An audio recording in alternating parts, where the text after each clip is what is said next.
আয়তনে পৃথিবীর সবচেয়ে ক্ষুদ্র রাষ্ট্র ভ্যাটিকান সিটি, যা ইতালির রাজধানী রোম শহরের ভিতরে অবস্থিত একটি স্বাধীন রাষ্ট্র ও ছিটমহল।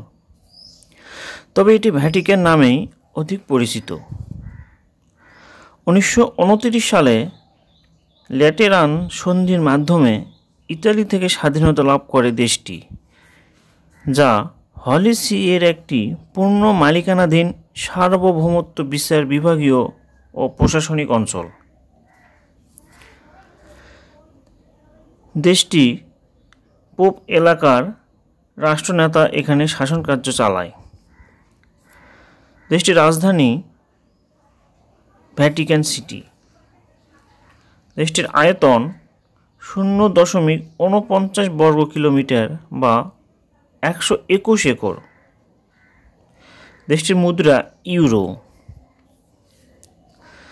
ভ্যাটিকান সিটি উত্তর পশ্চিম রোমের ভ্যাটিকান পাহাড়ের উপর একটি ত্রিভুজাকৃত এলাকায় অবস্থিত। দেশটি ক্ষুদ্র হলেও এর নিজস্ব সেনাবাহিনী আছে, যা সুইস গার্ড নামে পরিচিত। চ্যানেলটি সাবস্ক্রাইব করার অনুরোধ রইল।